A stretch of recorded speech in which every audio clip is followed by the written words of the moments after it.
अस्सलाम वालेकुम स्टूडेंट्स। आज हम शुरू करते हैं जो हेल्डिगर फेफली थ्योरी था तो उसका पार्ट फर्स्ट में जो है ना हमने मेजर कंसेप्ट्स और मेजर एजम्पशंस का इन डिटेल में पढ़ा था। इसी पार्ट में हम जो है ना डिस्कस करेंगे कि what are the sub concepts of the Hildegard Peplau interpersonal relationship theory. और सब कंसेप्ट में मेनली हम डिस्कस करेंगे नर्सेज रूल्स को और लेवल्स ऑफ एंजाइटी को कि during the interpersonal relationship nurses rule जो है ना वो कौन कौन से होते हैं और फिर जो है ना पेशेंट को कौन सी एंजाइटीज का सामना करना पड़ता है। ओके, सबसे पहले नर्सेज रूल के बारे में हम डिस्कस करते हैं। Nurses role, there are 6 primary roles of nurse and the therapeutic relationship identify by Peplau. Peplau ने जो है ना मेनली 6 प्राइमरी नर्सिंग रूल जो है ना वो इन्होंने आइडेंटिफाई की थी। पहला जो रूल था वो था stranger as a stranger. Stranger का मतलब ये कि offering the client the same acceptance and courtesy that the nurse would respond to any stranger. जिस तरह के एक स्ट्रेंजर जो है ना वो आते हैं और वो आपसे पूछते हैं और आप उनको जो है ना स्टार्ट से इन तक कहानी बताते हो कि ये हुआ था, फिर ये हो गया, फिर ये हो गया और अब हम ये कर रही है। मतलब है कि वो इन चीज़ से मुकम्मल नाश्ता होते हैं, अनजान होते हैं। और आप उसको जो है ना जिस सलीक़े और तरीक़े से, जिस एक्सेप्टेंस के साथ, जिस कोर्टेसी और थैंक्स के साथ जो है ना, थैंकफुलनेस के साथ आप उसको जो है ना वो कहानी बताते हो, तो इसी तरह आपने पेशेंट भी डील करना है। पेशेंट जब आपसे कोई क्वेश्चन पूछता है तो आप उस क्वेश्चन के बारे में आप उनको जो है ना कंप्लीट एंड डिटेल आंसर दोगे जिस तरह आप एक स्ट्रेंजर को देते हो। ओके, अच्छा, resource person providing specific answer two questions with in a large context.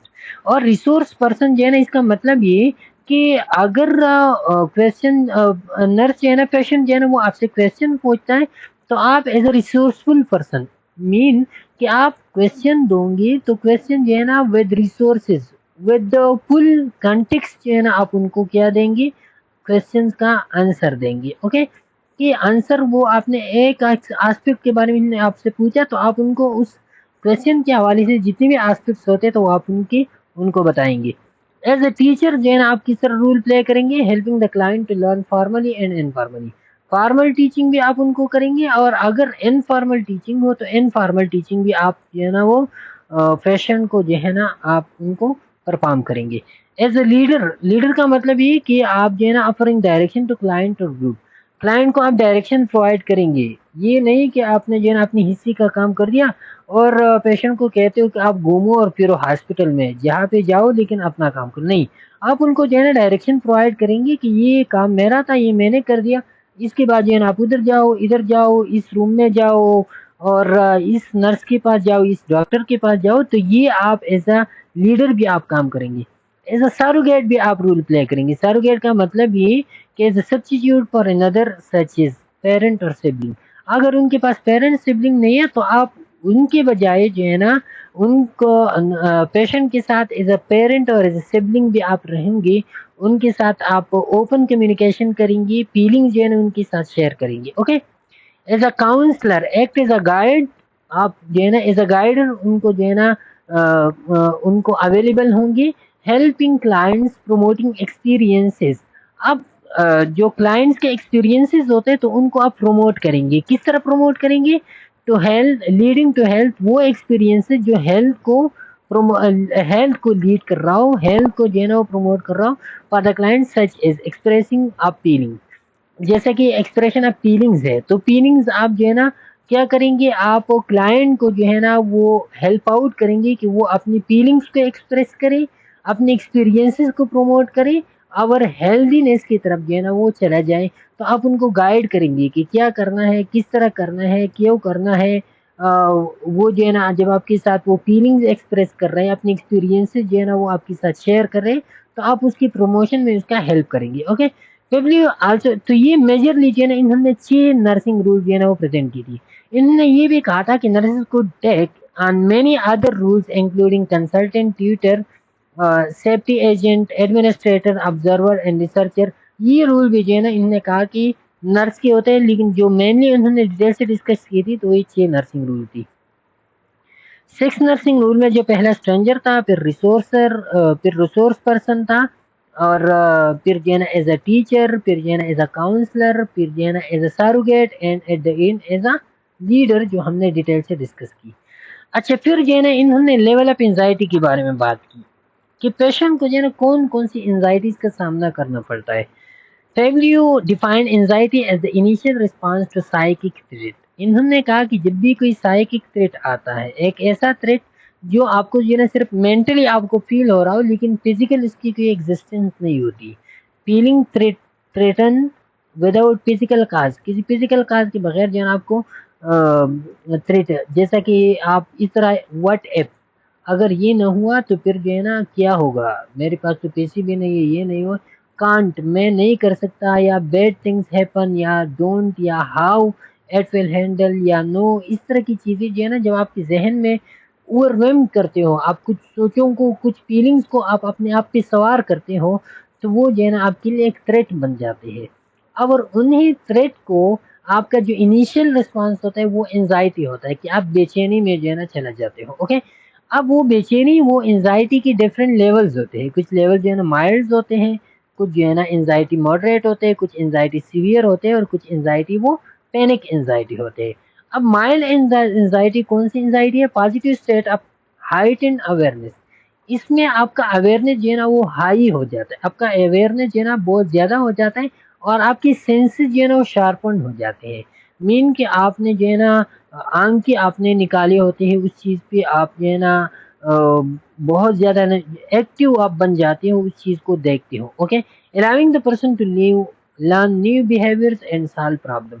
अब ये जो माइल्ड एंजाइटी होता है ना, ये इंसान के लिए पॉजिटिव होता है, इंसान के लिए फ्रूटफुल साबित होता है, और ये जो है ना इसी के थ्रू इंसान न्यू बिहेवियर जो है ना वो अडॉप्ट करते हैं और लर्न करते हैं, और साथ में जो है ना वो प्रॉब्लम सॉल्विंग टेक्निक्स भी उनको जो है ना वो आते हैं, प्रॉब्लम्स को भी इसी माइल्ड एंजाइटी के थ्रू जो है ना वो, जैसे कि आपका एग्जाम होता है तो एग्जाम के वक्त भी इंसान थोड़ी सी बेचैनी का शिकार होता है, और वो बेचैनी जब माइल्ड एंजाइटी हो तो वो आपके लिए फ्रूटफुल है, क्योंकि उसमें आपका अवेयरनेस, आपका स्टडी लेवल जो है ना वो इंक्रीज होता है।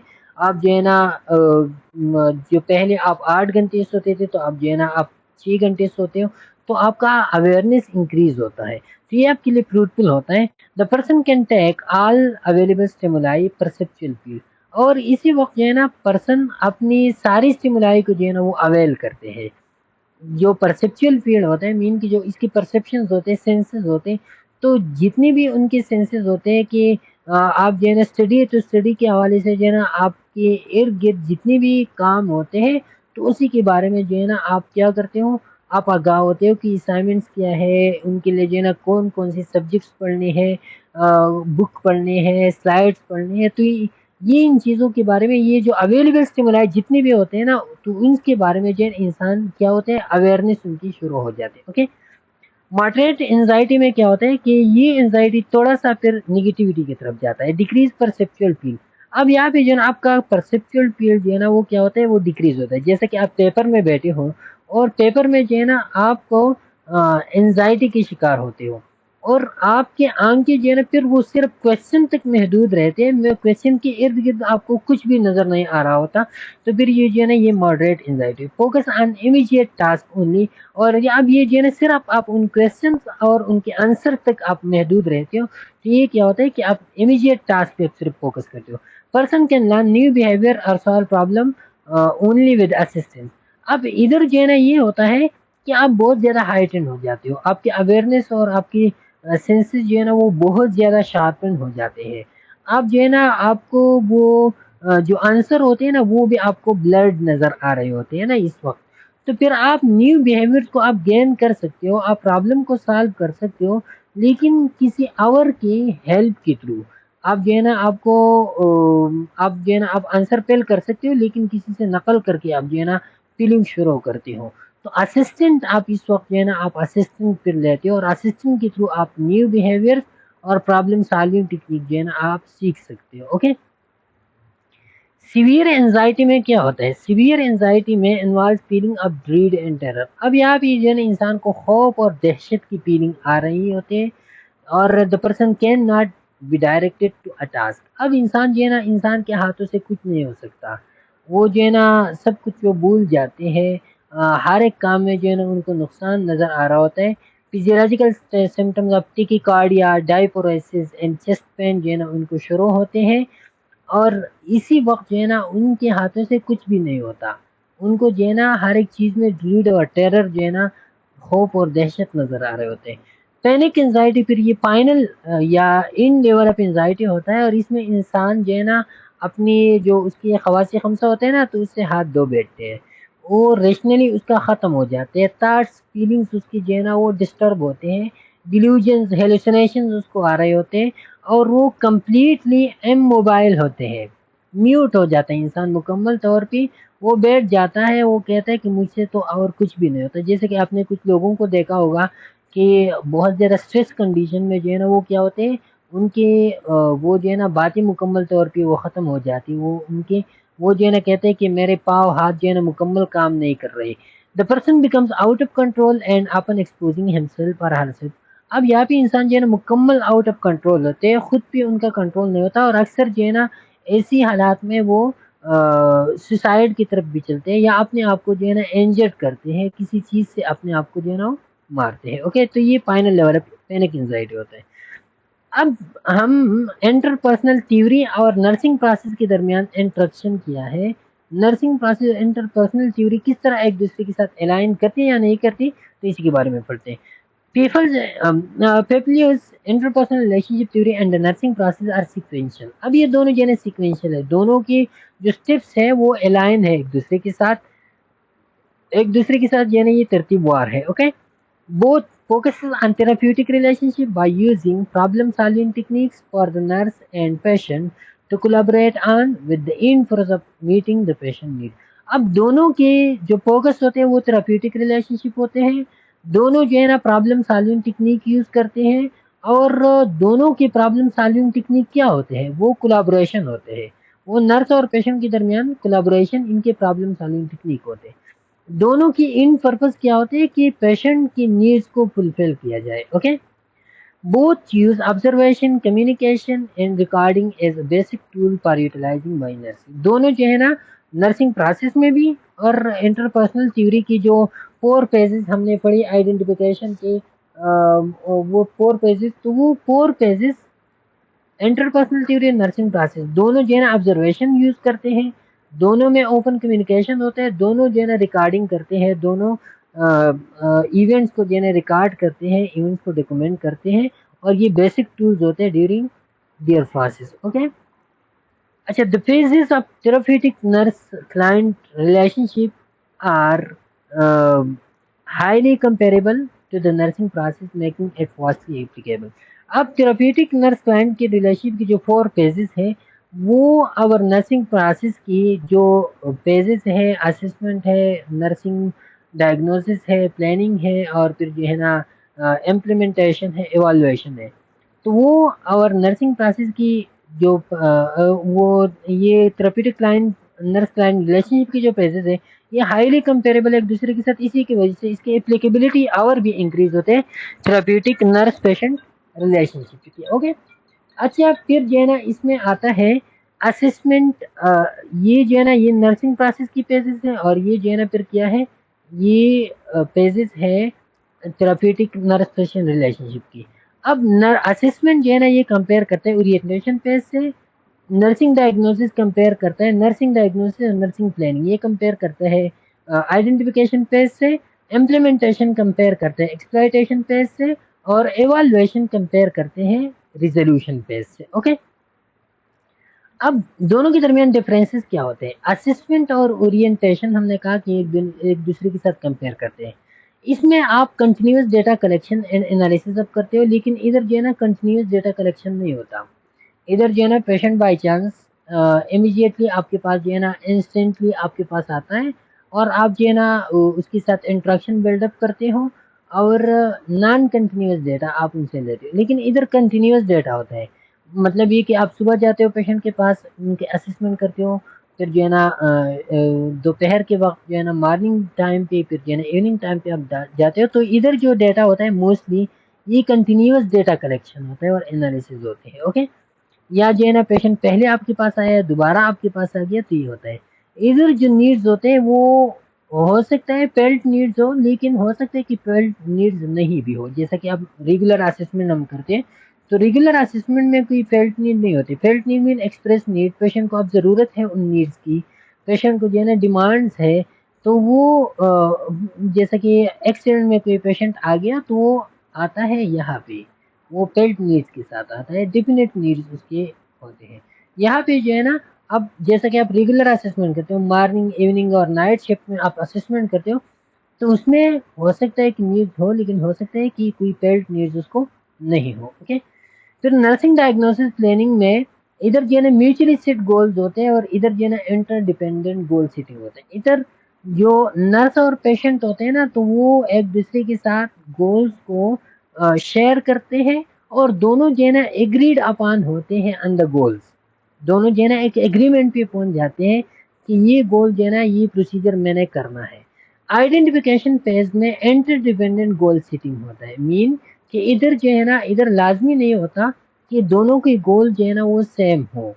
इधर गोल जो है ना वो डिफरेंट हो सकते हैं, मीन कि पेशेंट जो है ना दोनों की जो है ना आउटकम जो है ना वो तो सेम होंगे, लेकिन गोल जो है ना कि पेशेंट जो है ना वो ज़्यादातर फोकस करते हैं किस चीज़ पे, फिजिकल थेरापी पे, और पेशेंट नर्स जो है ना वो ज़्यादा फोकस करते हैं मेडिकेशन पे। अब दोनों की आउटकम्स क्या होते हैं, हेल्दीनेस है, well being of the patient है। और ये दोनों जो गोल्स है ये दोनों एक दूसरे के साथ इंटर कनेक्टेड है, इंटर डिपेंडेंट है। फिजिकल थेरापी के बगैर भी नहीं हो सकता और मेडिकेशन के बगैर भी नहीं हो सकता। तो इधर दोनों की जो गोल्स है वो क्या है, वो इंटर डिपेंडेंट है, वो इंटर कनेक्टेड गोल सेटिंग्स है। आइडेंटिफिकेशन में इधर जो है ना वो म्यूचुअली एग्रीड अपॉन गोल्स होते हैं कि एक गोल जो है ना वो सेट करते हैं और उस पर फोकस करते हैं। ओके, अच्छा फिर इम्प्लीमेंटेशन में क्या होता है, plans initiated toward achievement of mutually set goals and may be accomplished by patient, nurse and significant other. इधर ये होता ऐसा होता है कि इधर जो है ना इम्प्लीमेंटेशन फेज में इधर क्या होता है, achievement of the mutually set goals. Mutually जो सेट गोल्स होते हैं ना उसको क्या करते हैं, इनिशिएटेड टुवर्ड अचीव, उन गोल्स को अचीव करने की कोशिश की जाती है। और ये गोल जो है ना ये लाजमी नहीं होता, इसके लिए जो है ना नर्स अपनी तरफ से ये गोल्स भी जो है ना वो इम्प्लीमेंट करते हैं, ये या पेशेंट जो है ना खुद ब खुद वो सारा करता है, या कोई और बंदा जो है ना वो आके उन गोल्स को फुलफिल करते हैं। लेकिन इधर क्या होता है, इधर patient actively seeking and drawing help, patient initiated. इधर जो है ना पेशेंट बहुत ज़्यादा एक्टिवली इन्वॉल्व होते हैं और पेशेंट जो है ना गोल्स को फुलफिल करना वो इनिशिएट कहाँ से होते हैं, पेशेंट से। इसमें आपने जो है ना ये बात लाजमी याद रखना है कि इधर ये जो इंटरपर्सनल रिलेशनशिप थ्योरी है ना, तो इसमें पेशेंट जो है ना एक्टिवली इन्वॉल्व होता है और बहुत ज़्यादा एक्टिवली इन्वॉल्व होता है। हर एक चीज़ जो है ना वो पेशेंट से इनिशिएट होता है। तो ये इंटरडिपेंडेंट गोल्स है, इसमें भी जो है ना क्या होते हैं कि गोल सेटिंग इधर जो है ना पेशेंट पे ज़्यादा फोकस करते हैं, पेशेंट की एक्टिवनेस और पेशेंट की पार्टिसिपेशन इंटरडिपेंडेंट गोल में बहुत ज़्यादा होती है। म्यूचुअली सिट गोल में जो है ना पेशेंट की पार्टिसिपेशन इतनी ज़्यादा नहीं होती। ये जो है ना नर्स आते हैं, असेसमेंट करते हैं, पेशेंट जो है ना उसके साथ थोड़ा सा हेल्प आउट करते हैं और एक म्यूचुअली सेट गोल वो बन जाती है। ओके, फिर इवैल्यूएशन में क्या होता है, इवैल्यूएशन में based on mutually expected behaviours. इधर जो है ना इधर इवैल्यूएशन भी जो है ना वो एक म्यूचुअली एक्सपेक्टेड बिहेवियर्स भी होते हैं, may lead to termination and initiated. अब इधर जो है ना हो सकता है कि केयर को टर्मिनेट किया जाए, हो सकता है कि एक न्यू प्लान जो है ना वो इनिशिएट किया जाए। लेकिन इधर रिजोल्यूशन तब आता है जब सारी फेजेस खत्म हो जाती हैं और वो सक्सेसफुली कंप्लीट हो जाते हैं, पेशेंट जो है ना वो रिकवरी की तरफ चला जाता है और एट द एंड में इधर जो है ना वो क्या आता है, टर्मिनेशन आता है। तो ये क्या है, ये ओरिएंटेशन एंड आइडेंटिफिकेशन है, ये एक्सप्लॉइटेशन है, ये रेजोल्यूशन है। तो ये एक शार्ट टूर होता है, ये पेशेंट आता है, नर्स के साथ मिलता है, नर्स जो है उसका केयर करता है और केयर के बाद जो है ना उसका जब सब कुछ डिजॉल्व होते हैं तो रिलेशनशिप इंट्रोडक्शन ख़त्म हो जाती है। असेसमेंट जो है ना ये क्या होता है, ये थोड़ा सा एक अलग कंसेप्ट है, फेजेस तो सेम है दोनों में। जो है ना इधर भी पेशेंट आता है, नर्स जो है ना उसको असिस्ट करते हैं, डायग्नोसिस प्लानिंग करते हैं, उसके लिए इम्प्लीमेंटेशन। लेकिन इसमें एक अलग एस्पेक्ट जो है ना, जैसा कि पेशेंट जो है ना वो उधर होता है वार्ड में, नर्स जो है ना वो रेगुलर जाते हैं, उसके असेसमेंट करते हैं फिर उसके लिए प्लान क्रिएट करते हैं, इम्प्लीमेंटेशन इवैल्यूएशन करते हैं।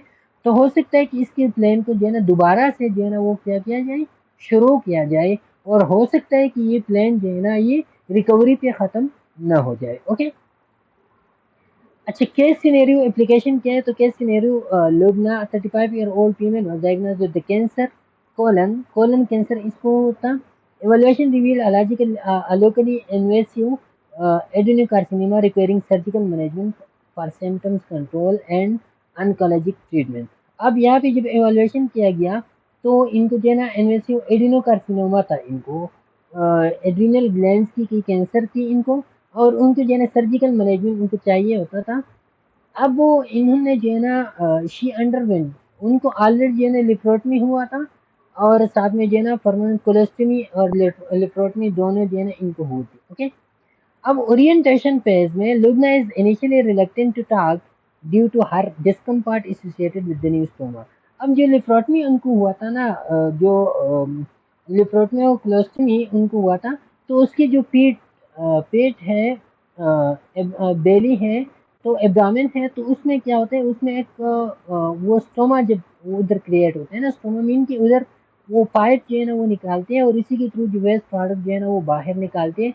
तो वही स्टोमा को जो है ना ये इनिशियली थोड़ा सा रिलेक्टेंट होता है, थोड़ा सा जो है ना उसको स्ट्रेंजर जैसी बिहेवियर उनके साथ, और डिस्कम्फर्ट होता है स्टोमा के साथ। Okay. She is expressing negative perception and related to the stoma. अब जो है ना स्टोमा को ये नेगेटिव परसीव करते हैं, स्टोमा को, कि ये जो है ना ये क्या लगाया गया है मुझे।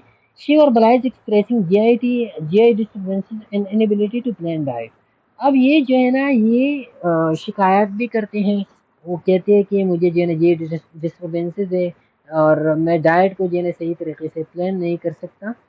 तो ये जो है ना ये ओरिएंटेशन फेज होता है कि अपनी नीड्स को ये एक्सप्रेस करते हैं, और जो इनकी पीयर्स होते हैं, जो इनके इनिशियल इनकी बिहेवियर्स होते हैं, तो वो एक्सप्रेस करते हैं नर्स को। अब आइडेंटिफिकेशन फेज में Mrs Lobna participate and is interdependent with the nurse. अब यहाँ पे जो है ना वो पार्टिसिपेट करते हैं, वो इंटर कनेक्टेडनेस शुरू करते हैं नर्स के साथ, expressing the need for learning to plan her diet. अब यहाँ पे जो है ना वो नीड को एक्सप्रेस करते हैं कि मुझे जो है ना अपनी डाइट के बारे में जानना है। Express need for stoma care, मुझे जो है ना स्टोमा केयर के बारे में जानना है। Express need to know more about home care of stoma and follow, मुझे जो है ना घर में मैंने किस तरह स्टोमा के केयर करना है, तो इसी के बारे में उन्होंने जो है ना वो जानना है। तो ये नीड जो है ना वो एक्सप्रेस करते हैं, ट्रस्ट बिल्डअप होते हैं, और ओपन कम्युनिकेशन इधर जो है ना वो शुरू होते हैं। फिर एक्सप्लॉयटेशन फेज में Mrs लोबना participates in learning various factors of trauma related to diet intake। अब ये जो है ना इन्होंने बहुत चीज़ें जो है ना इन्होंने लर्न की, बहुत से फैक्टर्स इन्होंने लर्न की, कि कौन से फैक्टर जो है ना वो स्टोमा और डाइटरी इंटेक जो है ना वो एक दूसरे के साथ रिलेट करते हैं। Cooperates and participate actively in stoma care में, वो अब इन्होंने लर्न किया है स्टोमा केयर के बारे में, तो उनमें कोऑपरेशन और एक्टिवली पार्टिसिपेट करते हैं स्टोमा केयर में। Actively participate in learning about stoma care and its function including preventing complication। अब जो है ना स्टोमा केयर में एक्टिवली पार्टिसिपेट करते हैं, और साथ में जो कॉम्प्लिकेशन होते हैं तो उसको उसकी प्रिवेंशन में भी जो है ना वो फंक्शन परफॉर्म करते हैं। रेजोल्यूशन फेज में verbalise relief from J disturbances, कहते हैं कि मेरी जे डिस्टर्बेंसेस तकरीबन जो है ना वो ख़त्म हो गई। She demonstrate adequate knowledge in planning diet and stoma care. अब जो है ना वो कहते हैं कि मुझे ये भी पता चला कि स्टोमा के किस तरह केयर करना है, डाइट को किस तरह प्लान करना है। She has agreed upon two continue stoma care at home, और इस बात पे एग्री होता है कि मुझे सब कुछ पता चला तो मैं घर जाके भी इस तरह का ख्याल रखूंगा। She also express that she would come for regular follow up after discharge, और इस बात में भी वो राजी होते हैं कि मैं जो है ना रेगुलर फॉलो अप के लिए भी डिस्चार्ज के बाद आऊँगा। ओके। अच्छा, क्रिटिकल एनालिसिस इस थ्योरी की हम करते हैं, तो applicability applicable to all nurses in any city. अब सारे नर्सेज को जो है ना ये थ्योरी एप्लीकेबल है, हर एक सिटी में ये एप्लीकेबल है, एप्लीकेबिलिटी इसकी ज़्यादा है। Use only in situation that communication can occur. अब ये सिर्फ उन सिचुएशन तक लिमिटेड है जहाँ पे सिर्फ कम्युनिकेशन होती है। क्यों? क्योंकि इसमें जो 4 पेजेस है उसमें कम्युनिकेशन बहुत ज़्यादा इंपॉर्टेंट होता है। अगर कम्युनिकेशन नहीं हो सकता तो फिर जो है ना उधर ये कम्युनिकेशन कहाँ पे नहीं हो सकता, जहाँ पे जो है ना पेशेंट सेनाइल हो, पागलपन उसको, सिमेटोज हो, बेहोश हो, या जो न्यूबॉर्न पेशेंट है, तो उसके लिए जो है ना ये थ्योरी एप्लीकेशन जो है ना उसके लिए डिफिकल्ट होते हैं। इजीली अंडरस्टूड है कंसेप्ट जो है ना उन्होंने क्लियरली एक्सप्लेन की है, एजम्पशन क्लियरली एक्सप्लेन की है, तो इजीली अंडरस्टूड है। Interpersonal relationship in nursing used as a manual of instruction to the, और इन्होंने जो इंटरपर्सनल रिलेशन इन्होंने एक्सप्लेन की, तो ये जो नर्सिंग स्टूडेंट है उसके लिए एक मैनुअल ऑफ इंस्ट्रक्शन है कि किस तरह जो है ना पेशेंट के साथ आपने डील करना है, किस तरह ओरिएंटेशन फेज में क्या करना है, फिर जो है ना नेक्स्ट फेजेस में जो है ना क्या क्या करना है, किस तरह केयर को डिलीवर करना है, तो ये एक मैनुअल ऑफ इंस्ट्रक्शन है नर्सिंग स्टूडेंट्स के लिए। Demonstrate clearly and identify properly the four phases. Four phases ने clearly identify की, applied effectively in the nursing profession. Nursing profession applied effectively in the nursing profession. Nursing profession में आप इसको जो है ना आसानी से और इफेक्टिवली आप अप्लाई कर सकते हो बेस्ड ऑन रियलिटी, और ये जो है ना ये रियलिटी पे क्या करते हैं, बेस्ड करते हैं ये थ्योरी। ओके, रियलिटी पे मीन कि ये जो है ना जो क्लिनिकल सिचुएशन है उन क्लिनिकल सिचुएशन को इससे सही तरीके से और रियलिटी की तरह जो है ना रियल वे में इन्होंने वो प्रेजेंट की है। Could be tested and observe using favour observation technique के थ्रू आप इसको ऑब्जर्व करते हो, टेस्ट कर सकते हो, और टेस्ट हो चुका भी है। Theoretical area and empirical data are validated. इसकी जो थ्योरेटिकल डेटा है और साथ में एम्पेरिकल जो डेटा है, इसकी एक्सपेरिमेंटल डेटा जो इन्होंने दी है अपनी थ्योरी में, तो वो वैलिडेटेड है और वो क्या है, वेरीफाइड है। लिमिटेशन इस थ्योरी की क्या है, पर्सनल स्पेस कंसिडरेशन और कम्युनिटी कंसिडरेशन, इसमें कि इन्होंने पर्सनल स्पेस के बारे में बात नहीं की, या कम्युनिटी और कम्युनिटी और नर्स के दरमियान जो है ना जो स्पेस होता है, या कम्युनिटी कंसिडरेशन जो होते हैं, या पर्सनल स्पेस कंसिडरेशन जो होते हैं, वो इन्होंने एक्सप्लेन नहीं की। Okay, health promotion and maintenance are वरलेस एम्फसाइज। हेल्थ प्रमोशन मेंटेनेंस की इन्होंने बात नहीं की, ज़्यादातर जो बात थी वो इंटरपर्सनल रिलेशनशिप पे थी, वो कम्युनिकेशन पे थी, वो आइडेंटिफिकेशन पे थी, तो इन चीज़ों पे इन्होंने ज़्यादा फोकस किया, लेकिन हेल्थ प्रमोशन मेंटेनेंस पे इन्होंने ज़्यादा फोकस नहीं किया। Can not B use in a patient who doesn't have felt need. अब उन पेशेंट के लिए आप यूज़ नहीं कर सकते जिनको फेल्ट नीड नहीं हो। फेल्ट नीड मीन तो वो अपनी नीड को एक्सप्रेस नहीं कर सकता, जैसा कि वेड्राल पेशेंट होते हैं। वेड्राल पेशेंट जो फॉर एग्जांपल कोई पेशेंट है उसको मेजर डिप्रेसिव डिसऑर्डर है, या कोई पेशेंट है वो एडिक्ट है और एडिक्शन से आपने उसको वेड्राल किया, तो अब उनको नीड्स है लेकिन वो अपनी नीड को एक्सप्रेस नहीं कर सकता। सेनाइल पेशेंट है, पागलपन है उनको, तो वो अपनी नीड को सही तरीके से एक्सप्रेस नहीं कर सकता। सिमेटोस पेशेंट है, बेहोश है वो, और वो भी अपनी नीड्स को एक्सप्रेस नहीं करता, तो ऐसी पेशेंट के लिए जो है ना ये आप अप्लाई नहीं कर सकते। Okay, conclusion that you conceptualize clear sets of nurses rules that can be used by each and every nurses with their practice. इन्होंने क्या किया, clear set of nurses rule इन्होंने प्रेजेंट की, 6 nurses rule. It implies that nurse's duty is not just to care, but the profession encompasses every activity that may affect the care of patient. Nurses का rule सिर्फ duty ये नहीं होता कि वो care को देना वो करें, लेकिन केयर के साथ जितनी भी एक्टिविटीज होते हैं तो वो नर्स के काम होते हैं कि वो क्या करे, इनकम पास करे। The phases of therapeutic nurse client are highly comparable to the nursing process making it work applicable. और जो थेराप्यूटिक नर्स क्लाइंट की जो पेजेस थी और जो नर्सिंग प्राइस की पेजेस थी जो हमने डिस्कस की, तो हाईली कंपेरेबल है एक दूसरे के साथ, इसी वजह से ये एप्लीकेबिलिटी भी इस थ्योरी की ज़्यादा है। नर्सिंग प्राइस के साथ कंपेयर करते हैं तो एप्लीकेबिलिटी भी इस थ्योरी की क्या है, वो ज़्यादा है। तो ये था हेल्डिगर पेपली का थ्योरी जो हमने एन डिटेल से डिस्कस किया। उम्मीद है आपको समझ आ गया होगा। ये फाइनल थ्योरी था इसी हमारी जो नर्सिंग कोर्स है इसका। तो उम्मीद है आपको ये कोर्स सब्जेक्ट जो है ना ये बहुत अच्छी तरीके से अंडरस्टैंड हो चुका होगा। फिर भी अगर आपको कोई भी मुश्किल हो, किसी भी यूनिट में आपको मुश्किल आते हो, तो कमेंट सेक्शन में आप कह सकते हैं, वो हम अपलोड करेंगे। साथ में ये जितने भी लेक्चर्स है तो ये आप अपने फ्रेंड्स के साथ ज़रूर शेयर करवाएं, ताकि वो भी जो है ना इस मौके से जो है ना वो फ़ायदा उठाए। इंशाल्लाह फिर मुलाकात होगी, तब तक के लिए इजाज़त दीजिए। अल्लाह हाफिज़।